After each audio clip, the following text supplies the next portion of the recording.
Okay, well, I think we'll get started. So thank you, everyone, for coming to this panel. Obviously, there's lots of choices for you to be making today, so thank you for coming to this one. So it's going to be a panel all about the ethics within magic, and I've got with me today 4 esteemed magicians to be debating this issue. So perhaps the best thing to do is get my panel to introduce themselves. We'll start at the far end. Could you introduce yourself, and then as a bit of an icebreaker, just quickly, what got you interested in magic originally?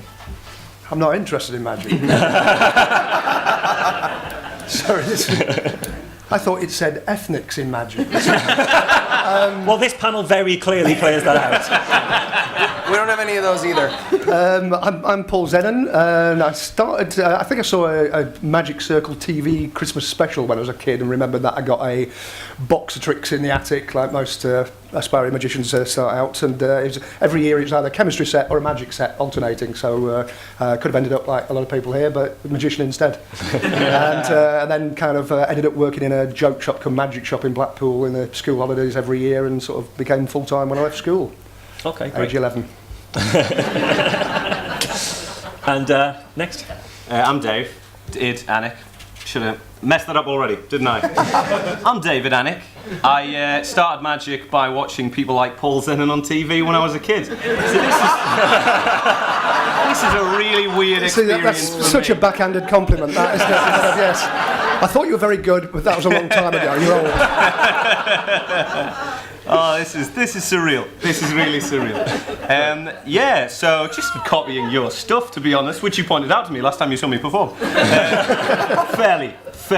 I was on the same show following you, to be fair. It was a really weird day. Yeah, started doing magic, and then started doing all that mind reading stuff when it got popular, when Darren Brown started being on TV, and that wasn't meant as a slight, by the way, sorry. Just realised that as I said it. And yeah, I do like the Edinburgh Fringe, tour around and stuff. That's what I do. Yeah. My name is Eli Bosnick. I am the head of New York City's largest magic show, A Taste of Magic. I'm also the head of the largest unaffiliated magicians group in North America called the Magnets. And I got started in magic in college, actually. I went to NYU for acting, which worked out, as you've all seen me in movies and TV. But they didn't let us be in any shows, and a friend showed me a card trick, and I got absolutely obsessed with it, and just became more and more into magic, where I worked for Monday Night Magic, which is one of the oldest shows in New York, for about 10 years, and eventually ended up working for Marvin's Magic. If any of you had a magic kit as a kid. No way. Yes, I was the US rep for Marvin's Magic for about 6 years, until I started doing some podcast thing, which, I don't know, no one's probably ever heard of it. I'm Richard Wiseman, and I also got into magic because as a very young kid I used to watch Paul Zenon on television.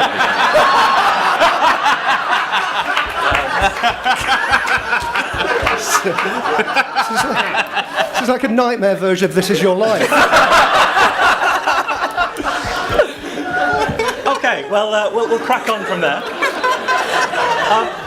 So if I could set the scene slightly, we had a panel at QED a couple of years ago where we had a not dissimilar topic. I'm not sure if people were here for that. It got slightly sidetracked by one of our panellists admitting that as a magician, he takes gigs as a psychic, and if the money's good, he doesn't tell people he's not psychic, which got us into a very interesting ethical conversation.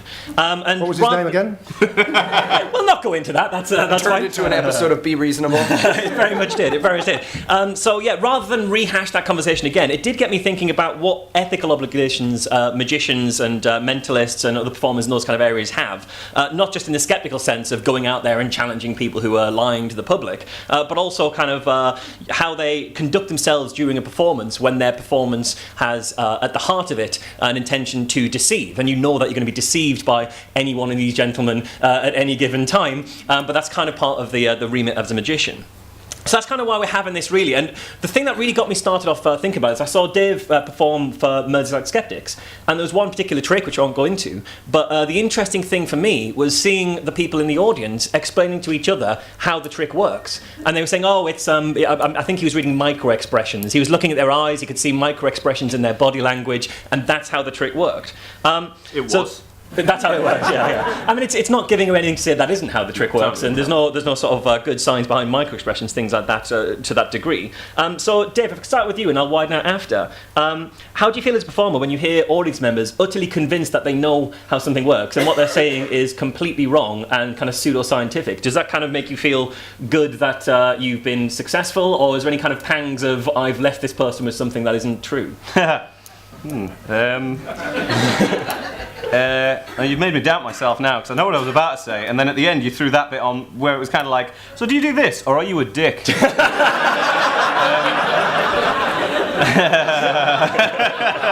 Well, that one's easy to answer.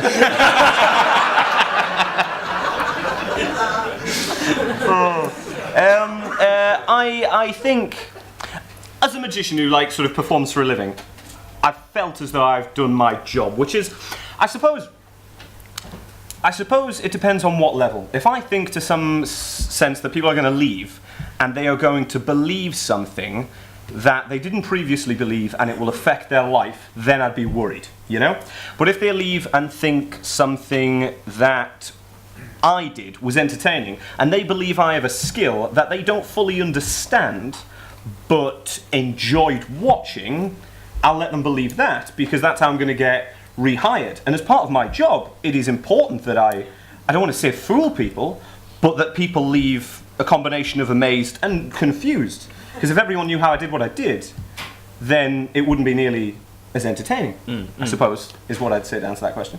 Yeah, I mean, if you can broaden it to the wider panel, we've seen magicians, mentalists over the last decade or two, or even further, claim they do things based on stuff like NLP, Darren Brown did that kind of stuff, or supreme physical feats like David Blaine being locked in a box and not eating for months on end or however long it was. That's how they choose to present their act. And it's arguably that kind of that presentation has supported the rise of NLP for salespeople and all these kind of teach yourself NLP and those kind of stuff. So as a magician, do you have an ethical obligation to disabuse the audience of the notions you've given them, rather than leaving them kind of with these misconceptions that they might then go on and use in their everyday life? If anyone wants to pick that up. I think it's a really grey area in terms of if you don't tell the audience, how you're doing a trick, which obviously you're not really going to do as a magician, it's going to defeat the object, really. Then they're going to, as you say, guess and come up with whatever theory. Now, that's entirely up to them. I think it's a slightly different thing if you're giving them an alternative theory that is false.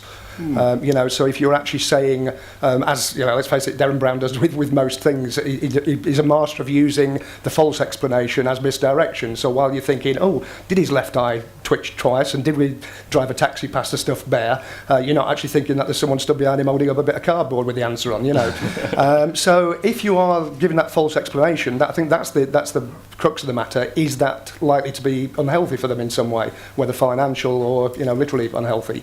So saying that it's done by NLP, I think, yes, is unethical. I think I'm quite pragmatic about this. So I think if an audience sees a magician, and if you say to that audience, this is how the trick was done. So if you see David Copperfield fly, and then you go, this is how the trick was done, they go, oh, that's very clever, that's a clever bit of engineering or whatever. But they don't feel like they've been abused. I think if you then say, okay, so this person stood on stage and they pretended to have psychic powers, and actually this is how they did it, I think the audience feels abused. I think there's an abuse of a contract, and that tells you that you've stepped over a line there. So when people find out how the sort of pseudo NLP practitioners do what they do, I think people are quite shocked by that and go, I thought it really was about body language, and they feel that you have actually abused a contract. So I think there is a contract there, and I think that any performance that makes you think, oh my goodness, I didn't really know what was going on, you've simply stepped over that line, and it's wrong, and the people involved should be exposed and shot. Strong stuff. It's strong stuff. Not true either, but strong stuff. Yes. Eli, I don't know if you want to come in on this, and perhaps from the aspect of being a mentalist, it seems like the risks of leaving people with misconceptions is possibly stronger when you're doing mentalism than a more sort of mainstream traditional magic act, where the stuff you're doing might not have those mental aspects. Yeah, and Marsh touched on this, and Paul touched on this brightly, but it's sort of mentalism sort of divides 1960s to 1990s mentalism is I'm pretending to be a psychic. I say something at the beginning. I go, hey, everybody, I'm not psychic. And then you pretend to be a psychic for however long your act is. And then you go, reminder, I'm not a psychic. And everyone goes, oh, what a fun show. I wonder how he did it.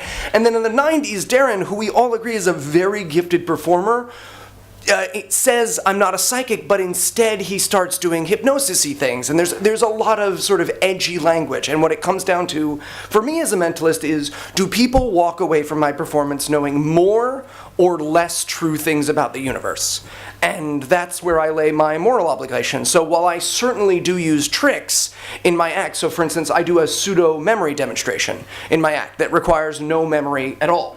But I explain the peg system, and then I say, I'm using the peg system to do this, and then I memorize a deck of cards in under 30 seconds, because if I fool someone with that, and they then go home and learn about the peg system, they will have learned true things about the universe. They don't need to know that I have a microwave in my pocket that turns the cards into blueberries. It doesn't matter, right? They don't need to know that. What they will walk away with is a knowledge of more true things about the universe. And when we leave those things lingering on the edge, whether or not we're willing to admit it to ourselves, we do set people up to be fooled. I would make the guess, and I don't think this is a big one, that in the last 10 years, more people have taken BS NLP classes than have taken spoon bending classes. And I think that lies at the feet of magicians. And it's our job to fix it and correct it, and to understand that the goal of magic is to leave people with the sense of mystery, not false knowledge. And that's really one of the things that pseudo-explanation does as well, is you don't walk away from Darren's performance going, how did he do it? You walk away from Darren going, I gotta learn to hypnotize people. I can make them want a leather jacket. That sounds awesome. Leather jacket.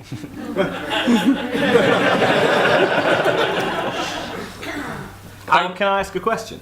Is that loud? So, we're talking about the idea that if you perform a piece of magic, you don't want to leave them with a false explanation so that they leave and the explanation maybe affects their life, like understanding NLP. But my question is to do with how do you define magic? Because if you... What am I trying to say?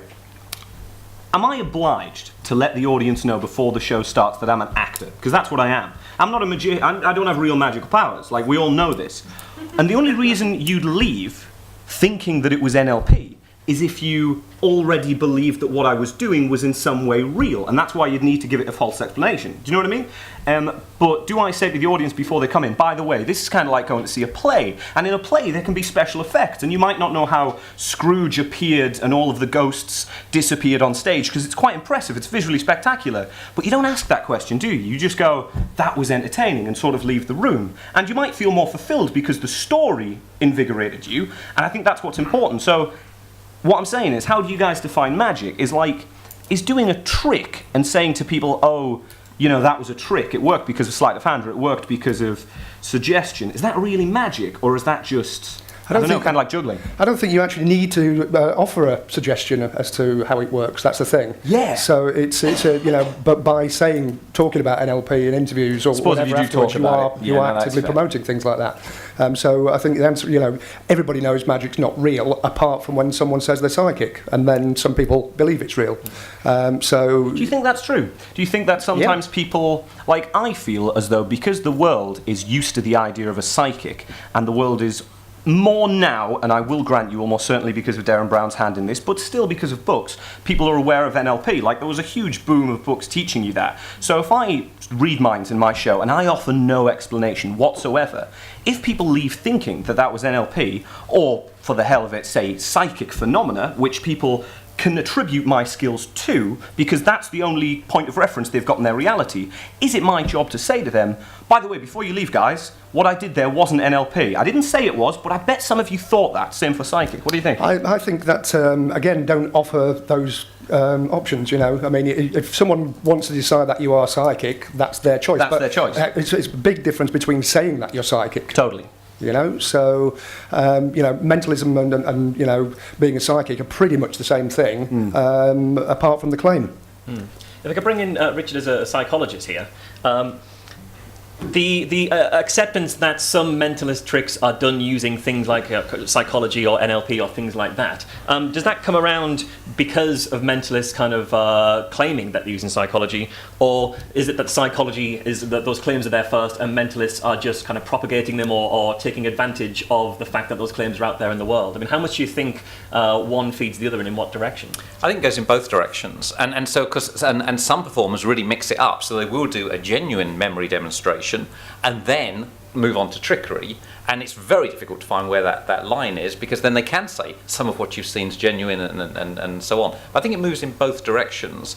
So and of course NLP is a complete ragbag of stuff anyway. So although I refer to it as nothing like psychology, is always the I think the fact is that there is some stuff in there which is pretty good in terms of rapport building and mirroring and so on. That has shown to be effective, and then there's other stuff in there that's completely mad.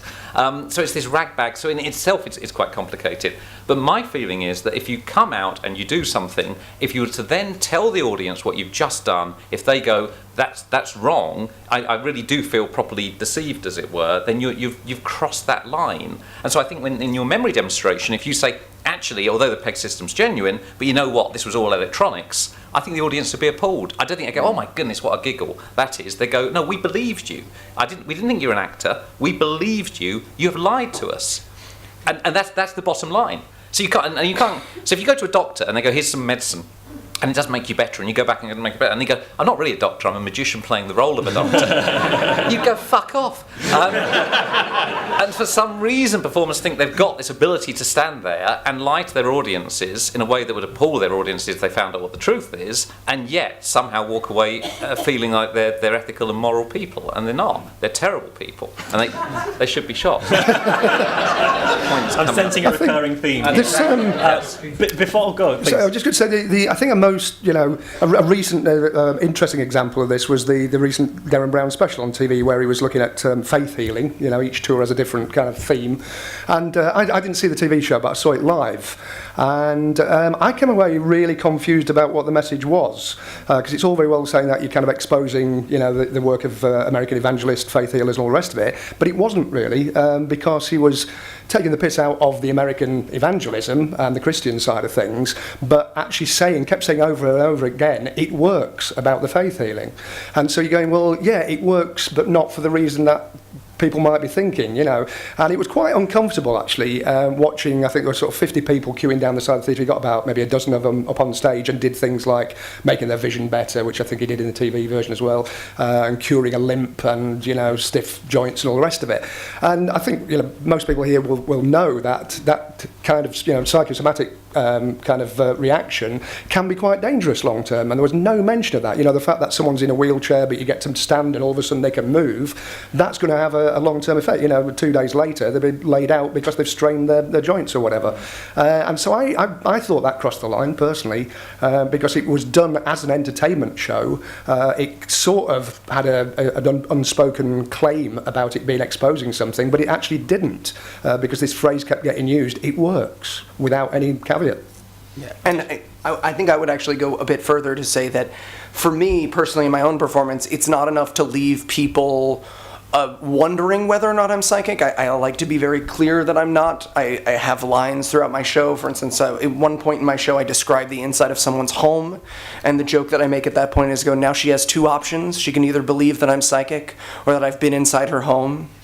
You have a very strong dog. And that's it. And it's just a moment for everyone to go, oh, right, in case they're sucked into the drama of that moment. So, and the truth is, it does weaken the effect. And that's, we shouldn't be bashful to say, it feels great in that moment when someone walks up after my show and goes, but seriously, how do you do it?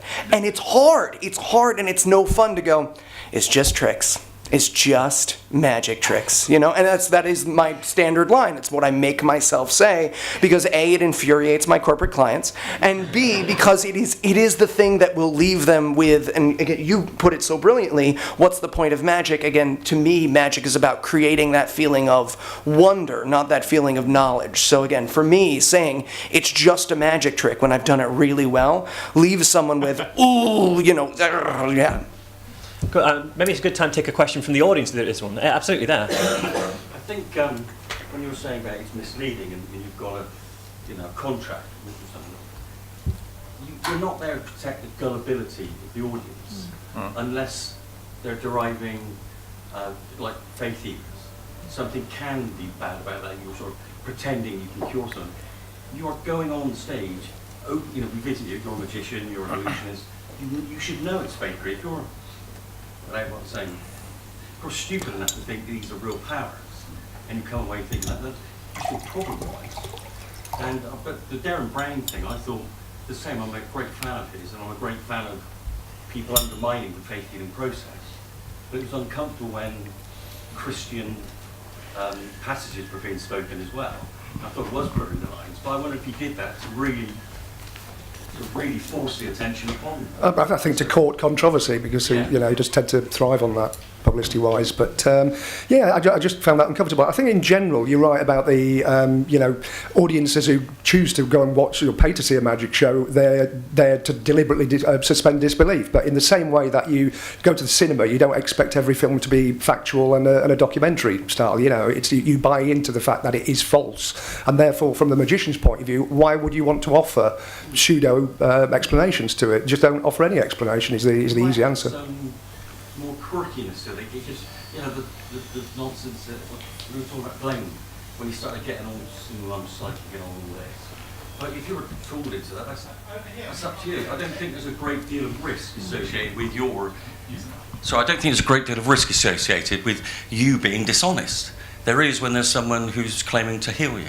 That's about it, really. I know what you mean. It's an example of this that I've often. Right, I think it comes a little bit down to the Spider-Man thing of with great power comes great responsibility. At which point, it's a bloody good line, at which point, one of my favourite examples of this, who's not a magician, Al Murray, the comedian, the pub landlord character, so not Al Murray, the pub landlord character, that originally started as an Edinburgh show where he was playing the character of a fairly right-wing, controversial, stereotypical pub landlord. The guys are really, and I imagine most of the people in this room, pretty left-wing, right? How many people now, because he's been going for so long, are watching him, and it's not a joke anymore. When he says, like, glass of white wine for the ladies, pint for the lads, that's like a thing, that's a fact to them, you know what I mean? That's just life, and that's not cool, is it?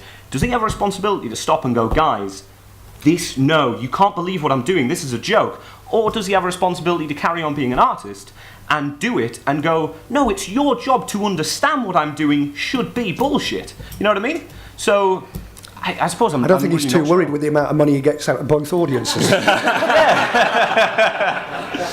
Maybe. Yeah. I will take one more question from the audience, then we'll move on to another section if there's a question. Oh, right by the door. I was just wondering, talked a lot about Darren Brown. He must have heard these complaints or, commentary on his work. What's his response? Has he responded to all this stuff? Darren... I was going to say, these are very well-worked arguments within mentalism, within magic, and stretch back many, many years, so that none of this is new with Darren at all. So, and so the idea of the disclaimer, how ambiguous it should be, whether there should be one, whether it's in the frame of the show, and all of that is very well-worked territory. I'm a fan of Darren. I think his stuff's brilliant, and I think he's now got to a position actually where a lot of the audience understand exactly what's going on. I think he's in a really interesting position because I think people in the audience know actually what they're watching, and then you are watching the artistry of that being created. Is my position on Darren. I think it's slightly different to a performer where you don't know the background and you might believe they have genuine powers or abilities. Sorry.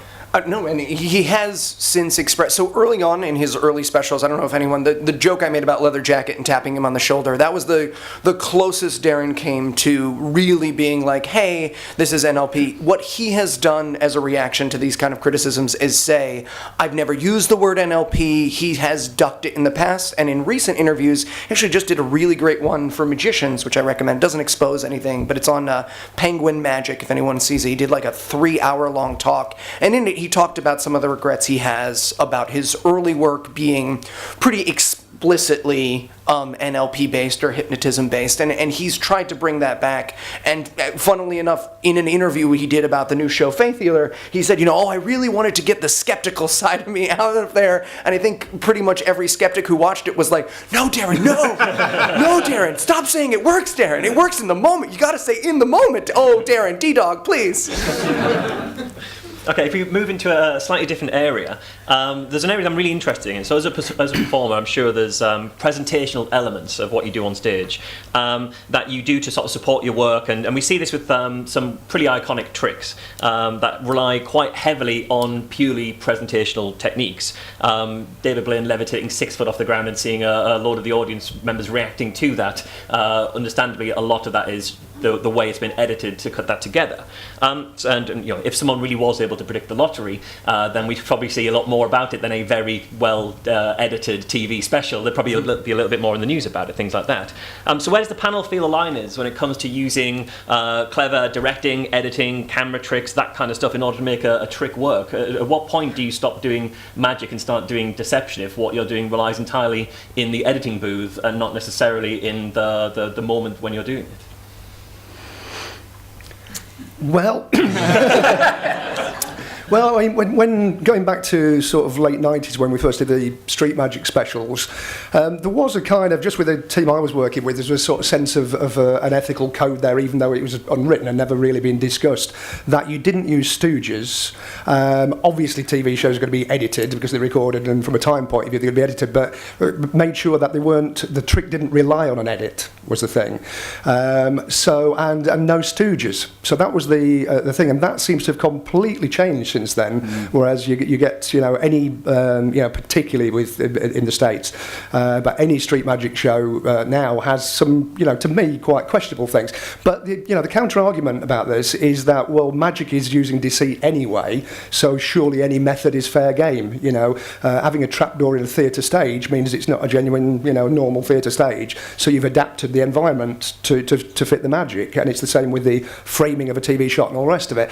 I mean, I'm kind of sort of contradicting myself as I go along here, but I used a guy who was a sort of kind of not hidden assistant or whatever, but I used a guy to facilitate some tricks, because, for example, if I made something disappear and it appeared up the road in a tin of beans in a supermarket or whatever, then I totally remember that. We did, yes. What you didn't see in that shot is I burnt all my eyebrow off with the flash paper. But anyway, that's another story. We kind of insisted on doing that in one shot, because to me, if you're going to make something disappear, if you put something in your hand and then the camera cuts away and it cuts back and you open your hand, it's not there. That's what's clever about that. So once something vanished, we'd stay with a one wobbly handheld camera, and so I obviously had to get someone to get that thing there for me, without giving too much away. And you go, right, so that is technically a stooge, but it's not an on-screen stooge. Yeah. So it's a method that people don't see, and I don't see that as any different to having a black backdrop so that you can't see a thread or whatever it may be. It's the same thing you're using, but when it gets down to actually using just the technology to do the TV show, I mean, a few years ago in America they had a show which was teaching celebrities to do magic, and you go, so what's happening is they're the stars, so the celebs are the stars, the magician's not the focus there. So how long before we get a show where it's ordinary people doing magic and there's no magician involved, or magic stuff just happens, and it's kind of you end up with what is, to all intents and purposes, a cartoon if you're going to use all the kind of techniques that are available editing wise. So it's again a bit of a grey area, but I personally wouldn't get any satisfaction as a performer by relying on plants, actors, and and editing techniques. So I actually sort of love stooges, and to be fair, I did an entire stooge-based mentalism show. We had a cast of 36 people, and I did a week-long run in New York where literally every trick was just, "Oh, you, ma'am," and we just had lines, and we did it back, and it was a play, and at the end of the run, we exposed the entire run, and just everyone in New York was mad at me for a month and a half. It was fantastic. Just people I didn't know came up to me on the street and were like, "I hate you," and I was like, "Me too, I get it." I mean, and as far as the morality of it goes, I've never really had an issue of it. I don't see how it's different than a trick deck, just like Paul said. The difference is in whether or not you do it well. And the example I'll use of bad stooging, if you will, is a few years ago, Chris Angel on his U.S. television show made an elephant disappear. But what he did is he had everyone in a parking lot stand in a circle around the elephant, and then they cut to everyone going, "Oh," and then they cut to the group again and the elephant's gone. And it's like, if that's not good editing, like that's bad editing, and it just breaks down to bad artistry. And I think an audience, even a casual, what we would call a layman, someone who's not a magician, looks at that and goes, oh, they just walked the elephant away and then paid all those people to go, oh, didn't they? And you do. I mean, you've all had that moment where you've seen a very clear camera trick, and you've seen things that in Darren's specials, right, that are camera tricks in the sense of the camera didn't see something that was going on, but not in the sense of, Darren never stops the camera and goes, hey man, what I need you to do is then, and then he starts the camera and the guy's like, I'm thinking of my grandmother, right? I mean, it's just bad art. I don't think it falls into the realm of immoral in the same way as when we talk about being a fake psychic or NLP, but it also comes to how good an artist you are and how well you can play it. And to Darren's credit, again, he has used camera tricks in some of the more brilliant ways, and those of us who sort of have either been backstage with him or know how some of his backstage stuff works, you watch his editing and you go, oh, that's really good. That's really good, right? So that to me, it breaks down to an artistry question. I knew somebody who made films or videos for some performer who's quite well known, and I said, do you ever use stooges? And they said, we never use stooges. And I said, is that an ethical thing? And they said, no. It's because however much we pay a stooge, a newspaper will always be able to pay them more, and then we're in real trouble. And so I don't think for most performers and film crews it's an ethical issue. It's a stooges. I mean, first of all, you've got to find a good one, which is quite difficult because most people actually on camera, oh, that's amazing, and you go, and second, you're hostage to your stooges. So I think most performers tend to, because they're financially very mean people, you're lucky to get the sandwich, and some Daily Mail will give you 2 sandwiches, and it gets into a sandwich bidding issue very quickly. And so I think most actually it's not much of an issue because most performers tend to avoid them. There are other reasons as well occasionally. I mean, the one time I've said we didn't use actors or anything, there's one occasion we used an actor, and it's because it was for a visual gag, not even a magic trick, and it's because we needed a traffic warden at the time, and you can't show an actual traffic warden on screen in a light entertainment show. You can in a factual programme, but not an LE programme. You have to pixelate the face, and that would look kind of a bit odd when no one else in the show is. So and it was only a 10-second gag anyway, but we used an actor. And I'm just mentioning this in case this gets broadcast and someone goes, oh, you said that. He gets confronted by a traffic guard. Paul? It was a confession, basically. You could have got over the problem by pixelating all the faces in the show. One of the best magic shows ever. And Dave, do you have any thoughts on stooges? Honestly, I don't think I could add to it. I'm really just enjoying myself right now.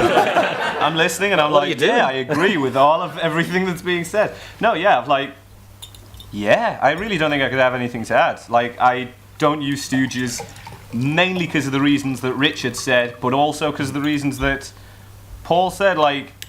It feels a bit weird to use a stooge, and also it's impractical. Camera editing, I did a bit of stuff, not too much, on camera, and I had to, because if I didn't, I wasn't going to be as good as the other people on TV. And that was a difficult situation. Now, let me explain what I mean by that. Specifically, I'm talking about the editing whereby I'll do something, a trick, and the person who I'm doing the trick on is still very amazed and has no idea how I've done it. The only thing the audience at home didn't get is something that they wrote down before we started, that I then looked at. Now, if you'd have been in that room, you wouldn't have seen me look at what they wrote down. You wouldn't have even thought that had anything to do with the trick, because that's my job, But if I put that on camera, all of a sudden, when Darren Brown goes up to someone and says, hey, was your dad's name Paul? And they're like, holy shit. I can't do that, neither can he. So what do I do? Do I have to just show people, oh, there is a bit extra to this? Or do I do what he's doing? I suppose I was just in a position where I didn't have a choice. I once used some dodgy editing when I didn't need to, and it didn't make the trick any better. It was a situation, it was because we only had one camera. And so I'm doing a trick to a girl sat opposite of me on a restaurant table, and so the camera's focused on her to get her reactions and what's happening in her hands and all the rest of it, and it worked a treat. First take, fine, wonderful, but it looked really weird on screen because you've got 3 minutes of just one shot and I'm talking and you can just hear me all the rest of it. So I then we got rid of her, and I just reenacted what I'd done with the camera pointed at me. So it was an illusion that only I knew about. Yeah. Which felt very weird. A great example of where stooges are used, or not quite a stooge. You told me a story once, Richard, about hypnotism and about a show that wasn't going very well, and there was a stooge that was being made on the spot. I don't know if you'd like to tell that story. It's one of my favourites. No, I don't want to. No. But I will. There's a sense of tension there, wasn't there? Just that little, was the beat too much. So I don't know if it's apocryphal. It may be. So it's a hypnotist, and of course that relies on social compliance, and the show is going badly, and no one is complying. So there's a guy on stage with him and some others, and he whispers to the guy off mic. He says, "Just play along with it, and I'll give you 50 quid afterwards." And so the guy plays along for the whole show, and he eats the onion and does whatever else he's supposed to do. And then right at the end of the show, the hypnotist turns to the audience and says, "Okay, one last suggestion for this man here. You now believe that I owe you £50. And the more I deny it, the angrier you'll get." Incredible story. So talking of ethics, so at the Edinburgh Fringe a couple of years ago, I was doing the free Fringe, and so you put money in a bucket at the end of the show, or not, as most people chose to do. And so I had this idea. I was standing on stage and saying, at the end of the show, actually say to people, like, on the way here, I noticed there was a homeless kid just by the venue on the thing. Wouldn't it be amazing? Wouldn't it be great if we made his day? If don't give me any money at all, go outside and put what you're going to give me or more into that kid's bucket, and that will help him, and that will be a great way to. And then, of course, the kid's just working for me, and we split it 50-50 eventually. So I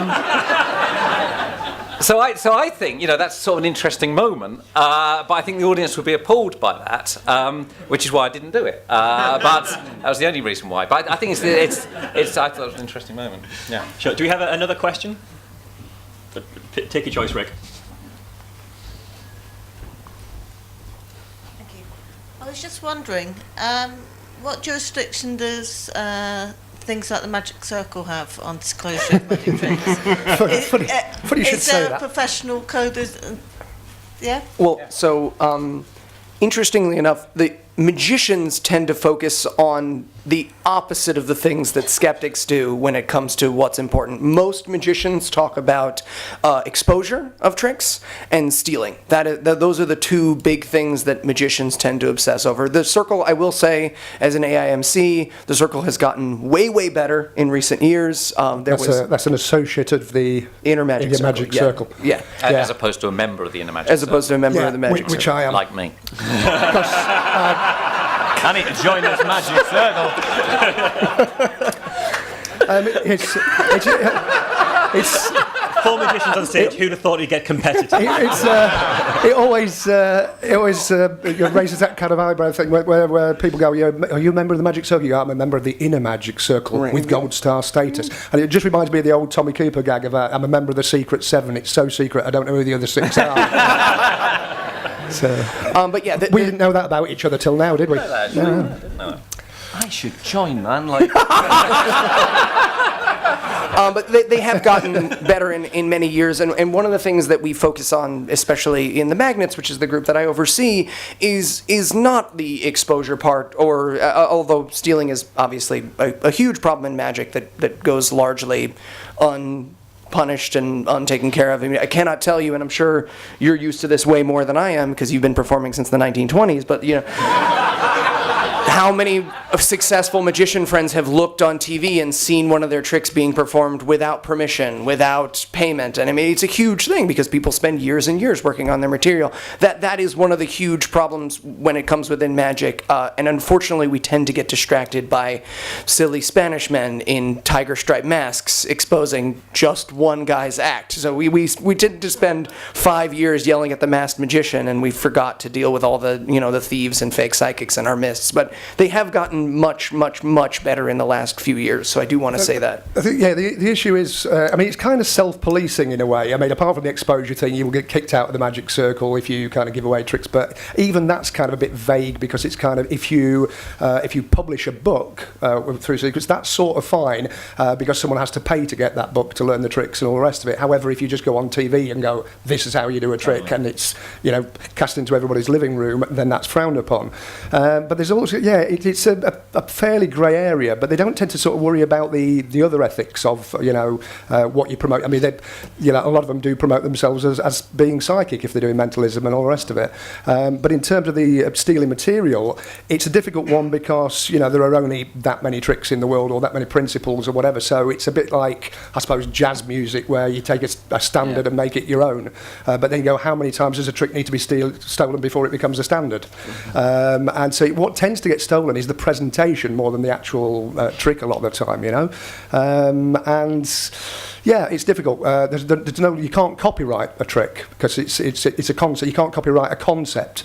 The only way you can do it, which Teller out of Penn and Teller did a while back, was to register it as a the phrase, Richard. It's a play of a theatre piece, basically, is what it is. You register it as a dramatic piece, yes. And so you're effectively making a trick a play. And that's the only way you can copyright it. Well, you can take out a patent on a piece of technology, like a flying, how to fly or something. But the problem is that's public domain, so people can then look up the answer. But to answer the question about the circle, as Paul said, there is an exposure committee, which has led to a lot of confusion. I joined and was deeply disappointed, I'll tell you. And so, as Paul pointed out, that if people are not paying for the secret, then there's a problem. So if they pay for a book or a magic set or whatever, that's sort of fine. But if you're giving it away for free, that's a problem. And it is self-policing. And so actually tonight, the Ockhams, I'm going to try and do a card trick, but that. With the whole audience. Now that's a Spanish guy invented that trick. The idea of doing it with a whole audience is a Portuguese magician's idea. I had to get both sets of permission in order to be able to perform it. So there is a sort of self-policing that goes on. You could have just done it, but it would be frowned upon. Yeah, yes, that's right. Yes. Yeah. Actually, on the subject of giving away tricks, there's a thing that I found quite interesting. So, Richard, obviously you've got your Quirkology videos, and arguably in the context of this conversation, they rely on magic a lot of the time. But at the end of your video, you show them what the secret was, the mirror here or the special little device there. Do you consider those videos to be magic? Because you present them as science, psychology, Quirkology, but there's a lot of magic principles in there, except at the end you tell everybody how it's done. You want to be watching that Richard Wiseman, mate. I think he's cheating. They're more psychology, they're more optical illusions. As far as I know, no magician has ever got upset with any of them because either A, I've invented the method, or B, they are so impractical, they wouldn't work off camera, and they don't even work on camera most of the time. I would never do anything on that channel that would upset a magician. Stuff you've invented yourself. Do you see that as being magic that you're then giving away, or how do you think about it? I think about it as psychology and illusion I'm giving away, although there's a lot of magic thinking more in the presentation, actually. So colour change card trick, which is about change blindness, which is a psychological phenomena, been around for years, but that presentation is very sort of magic thinking, but doesn't upset any magicians because they're never going to use something like that.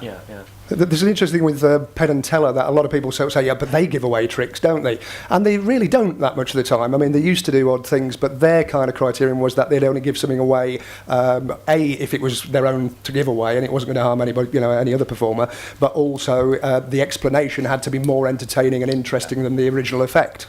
I think that's a good, guideline, basically, if you're going to give stuff away. Because even the mass magician, they actually ramped up the kind of methods on some of the stuff to make it seem, cleverer than it actually was.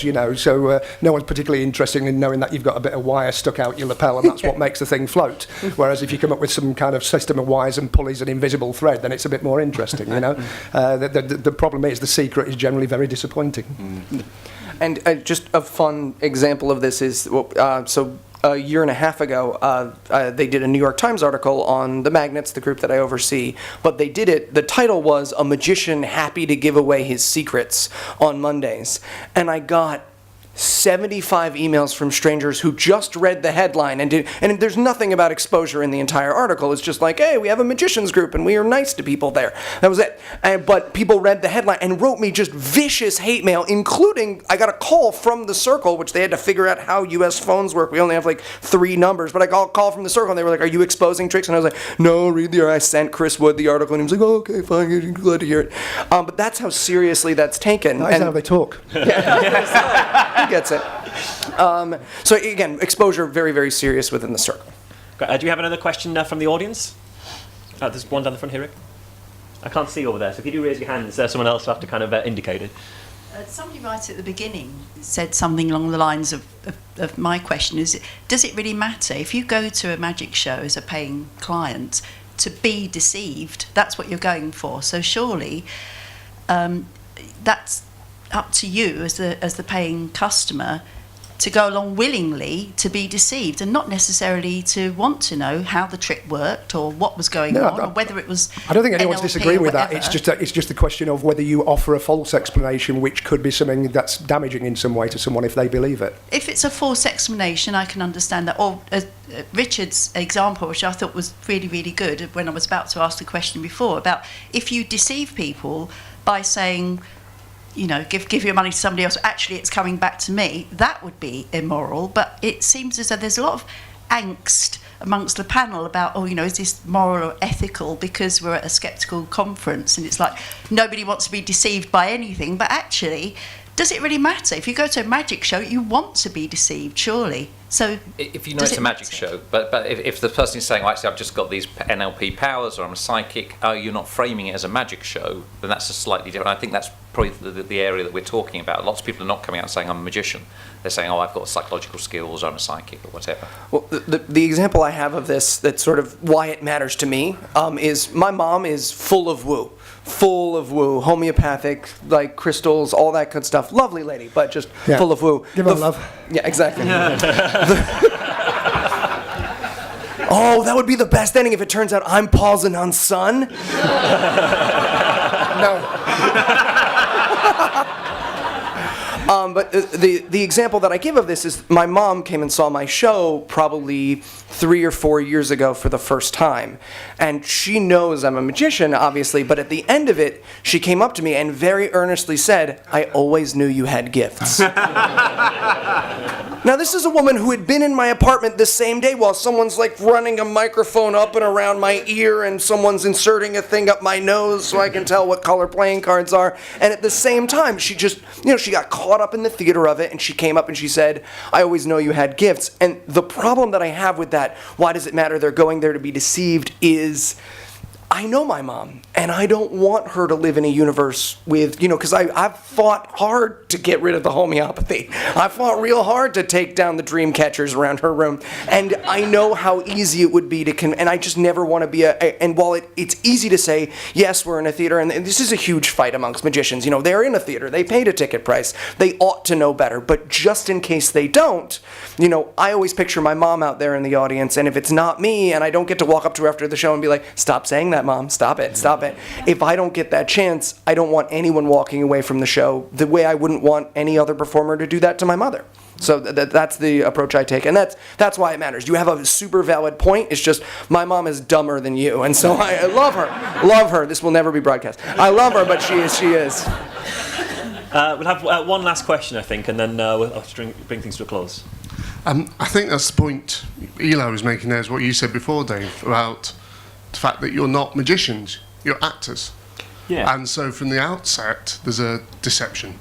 There's a famous quote, isn't it? Robert Hood, a magician is an actor playing the part of a magician. And as long as people buy into that fact, they know you're not.